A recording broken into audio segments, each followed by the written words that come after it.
यसमा देखाएको ल्यापटप कताबाट किन्ने र कति डिस्काउन्टमा किन्ने भनेर यसको लागि चाहिँ हजुरहरूले यो भिडियो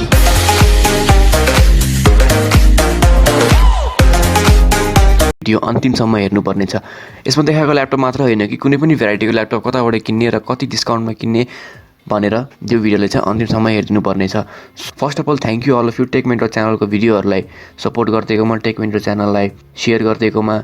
आजको भिडियोमा हजुरहरूले Acer Aspire 5 one of the best budget ल्यापटपको क्विक एन्ड सर्ट अनबक्सिङ देख्नुहुन्छ। फर स्पेसिफिकेसन वाइज कुरा गर्ने हो भने फर्स्टमा त यसको पर्फर्मेन्स कुरा गरौँ। पर्फर्मेन्स हेर्ने हो भने चाहिँ फर अब इन्जिनियरिङ स्टुडेन्ट, आइटी स्टुडेन्टको लागि, अफिस युजको लागि चाहिँ डेली बेसिसमा डेली टु डेली टास्क गर्नको लागि चाहिँ one of the best valuable ल्यापटपमा पर्छ। सो अब हामीले यसको बक्समा के पाउँछौँ त? हामीले यसको बक्समा चाहिँ हामीले फर्स्टमै क्विक गाइड एउटा म्यानुअल पाउँछौँ जुन जसले कि सेटअप गर्नलाई अलिक सजिलो पार्छ ल्यापटपलाई। सो त्यसपछि हामीले 45 वाटको चार्जर पाउँछौँ अनि एउटा ल्यापटप पाउँछौँ।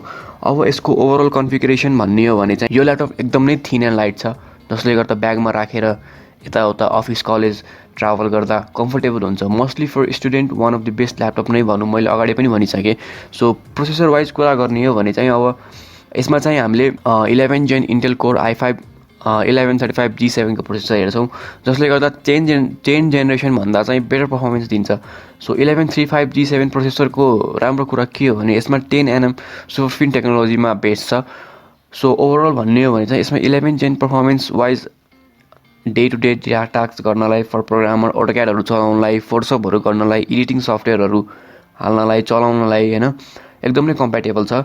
सो अब यसको कमिङ टु ग्राफिक्सको कुरा गर्ने हो भने चाहिँ यसमा इन्टिग्रेटेड इडिस ग्राफिक एक्सआई जसले चाहिँ 3D डिजाइनको लागि, नर्मल क्याजुअल गेमिङको लागि बेटर पर्फर्मेन्स गर्छ। यसै गरी अब यसको ब्याट्री ब्याकअपको कुरा गर्ने हो भने चाहिँ यसमा चाहिँ हामीले normally day to day task गर्दा 6 to 7 आवर्ससम्म हामीले ब्याट्री ब्याकअप पाउँछौँ। अब यसको अपरेटिङ सिस्टमको कुरा गर्ने हो भने चाहिँ हामीले यसमा विन्डोज 10 को सपोर्ट पाउँछौँ अनि चलाउँदै गऱ्यो भने चाहिँ हामीले विन्डोज 11 को अपडेट पनि चाँडोभन्दा चाँडो पाउँछौँ। यसै गरी अब यसमा स्टोरेजको कुरा गर्ने हो भने चाहिँ हामीले यसमा 16 GB DDR4 ऱ्याम पाउँछौँ र 512 GB को SSD पाउँछौँ। अब कनेक्टिभिटीको कुरा गर्ने हो भने चाहिँ यसमा चाहिँ हामीले वाइफाई 6 को सपोर्ट हेर्न मिल्छ र ब्लुटुथ 5.0 को सपोर्ट हामीले यसमा हेर्न मिल्छ। अनि लास्टमा यसको प्राइस चाहिँ 82,500 रहेको छ।